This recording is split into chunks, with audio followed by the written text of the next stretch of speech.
በስመ አብ ወወልድ ወመንፈስ ቅዱስ አህዱ አምላክ አሜን።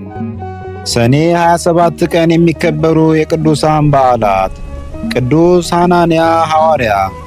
ሐናንያ ቁጥሩ ከ72ቱ አርድእት ሲሆን መጽሐፍ ቅዱስ ላይ ስማቸው ተመዝግቦ ከተቀመጠልን ከጥቂቶቹ ዋነኛው ነው።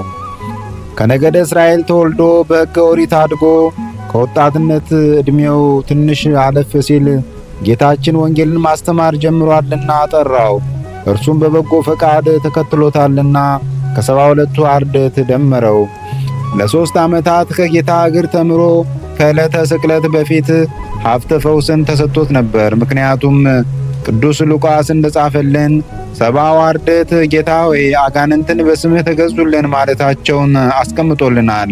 የሉቃስ ወንጌል ምዕራፍ 10 ቁጥር 17። ቅዱስ ሐናንያ በበዓለ ዕርገት ተባርኮ በ50ኛው ቀን መንፈስ ቅዱስን ተቀብሎ ለስብከተ ወንጌል ወጥቷል። በሚያስተምር ጊዜ ሶርያዋን ደማስቆን ማዕከል አድርጎ ነበር። በኋላም አበው ሐዋርያት የዝች ከተማ የመጀመሪያው ጳጳስ አድርገው ሽመውታል። ጌታ ባረገ በ8ኛው ዓመት ክርስቲያኖችን ያሰቃይ የነበረው ሳኦል የኋላው ቅዱስ ጳውሎስ ወደ ደማስቆ የተጓዘው ክርስቲያኖችን በተለይም ቅዱስ ሐናንያን ለማሰር ነበር። ለእግዚአብሔር ምሕረት ዕቃ ይሆን ዘንድ መብረቅ ዓይኑን አጠፋው። ወዲያውም ጌታችን ሳኦልን ወደ ሐናንያ እንዲሄድ ነገረው። ከ3 ቀን በኋላ ጌታችን ለሐናንያ ተገልጦ አነጋግሮታል። ሳኦል ወይም ጳውሎስ ወደ ሐናንያ የደረሰው በመሪ ነበር። ሁለቱ እንደተገናኙ ቅዱስ ሐናንያ ሳኦልን አስተማረው፣ ፈወሰው፣ አጠመቀው፣ በጎ መንገድን መራው።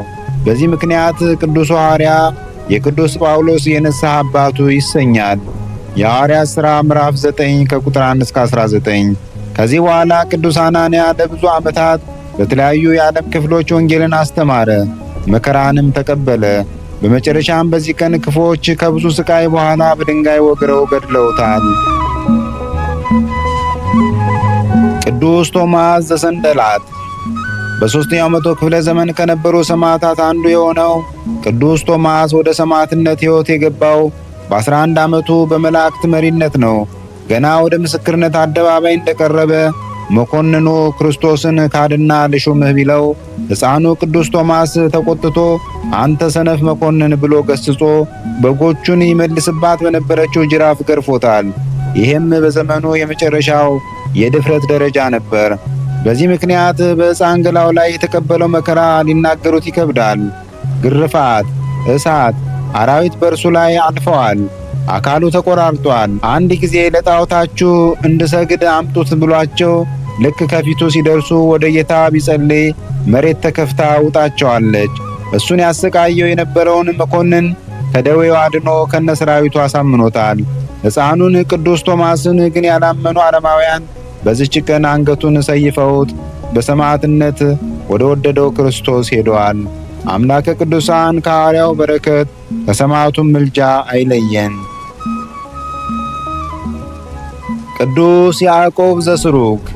በቤተ ክርስቲያን ታሪክ በደራሲነታቸው በወንጌል አገልግሎታቸውና በቅድስናቸው ከተመሰከረላቸው አበይት ሊቃውንት አንዱ ቅዱስ ያዕቆብ ዘስሩግ ነው።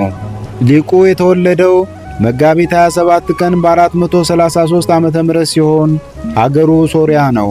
ወላጆቹ ክርስቲያኖች፣ ለዚያውም አባቱ ሊቀ ካህናት ነበር። ቅዱስ ያዕቆብ ገና በልጅነቱ ጀምሮ ጸጋ እግዚአብሔር የጠራው ነውና በብዙ ነገሩ የተለየ ነበር። አንድ ቀን በዕለተ ሰንበት ገና በ3 ዓመቱ እናቱ አቅፋ ወደ ቤተ መቅደስ ወሰደችው። ምዕመናን ቅዱስ ሥጋውንና ክቡር ደሙን ሲቀበሉ ሕፃኑ ያዕቆብ ይቆርብ ዘንድ ቀረበ። ሊቀ ጳጳሱ ደሙን በዕርፈ መስቀል ሊያቀብለው ሲል መልአኩ መጥቶ በጽዋው ጋተው አለው። የጌታን ደም በጽዋ ቢጠጣ ምስጢር ተገለጸለትና አንሰ እፍርህ 3 ግብራተ፣ እኔስ 3 ነገሮች ያስፈሩኛል ሲል አሰምቶ ተናገረ። ጳጳሱና ሕዝቡ ወደ ሕፃኑ ያዕቆብ ቀርበው ምን አሉት? እርሱም አንደኛ ነፍሴ ከሥጋዬ ስትለይ፣ ሁለተኛ ቅድመ እግዚአብሔር ለፍርድ ስቀርብ፣ ሦስተኛ ከፈጣሪ የፍርድ ቃል ሲወጣ አላቸው። ያን ጊዜ ሕዝቡና ሊቀ ጳጳሱ እግዚአብሔር በዚህ ሕፃን አድሮ ዘለፈን እያሉ ለንስሐ በቅተዋል። ቅዱስ ያዕቆብ 7 ዓመት ሲሞላው ይማር ብለው ወደ ጉባኤ ያስገቡት። በ5 ዓመታት ብሉይ ከሐዲስ ጠንቅቆ በ12 ዓመቱ ሊቅ ሆኗል። በዚህ ወቅት የነበሩ ታላላቅ ሊቀ ጳጳሳት ወደ እርሱ ተሰብስበው እንግዳ ድርሰት ድረስልን፣ አዲስ ምስጢር ንገረን አሉት። እርሱ ግን ሲቻለው ስለ ትሕትና አልችልም አላቸው።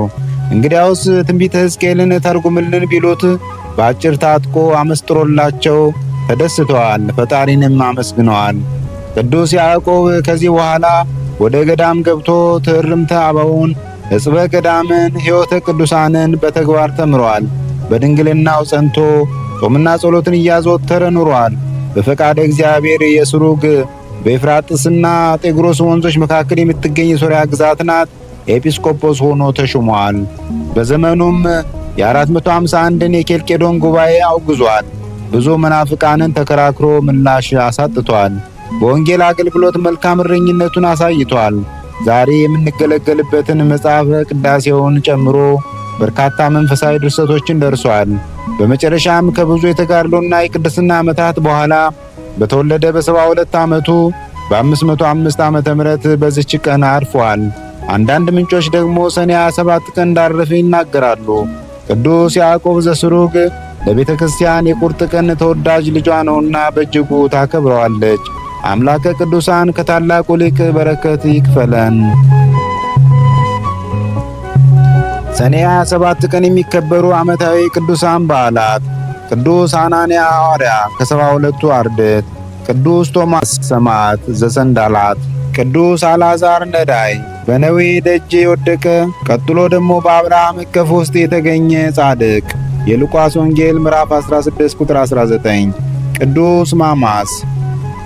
በዚህ ዕለት የሚከበሩ ወርኃዊ ቅዱሳን በዓላት፦ የጌታችንና አምላካችን መድኃኔ ዓለም ክርስቶስ በዓለ ስቅለት፣ አቡነ መባጽዮን ጻድቅ፣ ቅዱስ መቃርስ የመነኮሳት ሁሉ አለቃ፣ ቅዱስ ያዕቆብ ዘግሙድ፣ ቅዱስ ገላውዴዎስ ሰማዕት ንጉሠ ኢትዮጵያ፣ ቅዱስ ቢፋሞስ ጻድቅና ሰማዕት፣ ማር ቅዱስ ፊቅጦር ሰማዕት፣ ቅዱስ ሄኖክ ነቢይ፣ ቅዱስ ሱሪያል ሊቀ መላእክት።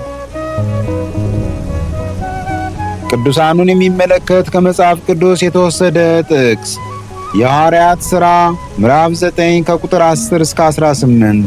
በደማስቆ ሐናንያ የሚሉት አንድ ደቀ መዝሙር ነበረ። ጌታም በራእይ ሐናንያ ሆይ አለው።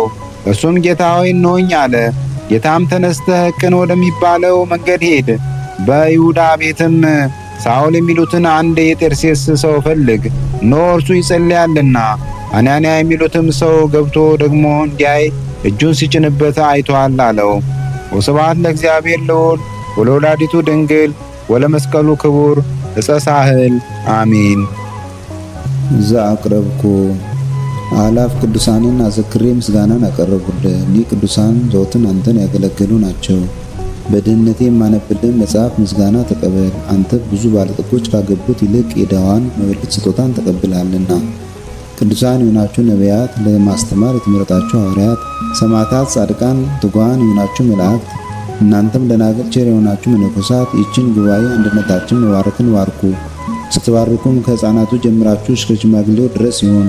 በብራና በወረቀት የጻፈውን ሊያስደርስ በገንዘብ ዋጅቶ ያጻፈውን አምኖ ያነበበውን ወደ ሌላ ልሳንም የተረጎመውንም በዝነ ልቦና አምኖ የሰማውን ከጠብ ከክርክር ከመከራ ከችግር በምትሰውር በእናቱ በማርያም ጸሎት ኢየሱስ ክርስቶስ ሁላችን አንድ ላይ ይማረን፣ ቅዱስ መንፈሱንም ይላክልን ከዛሬ ጀምሮ ለዘላለሙ ዳግመኛ እስኪመጣ ድረስ አሜን።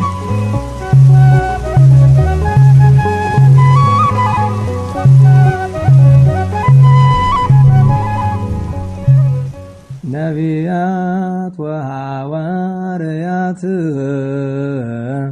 ጻድቃን ወሰማዕት ደናግል ወመነኮሳት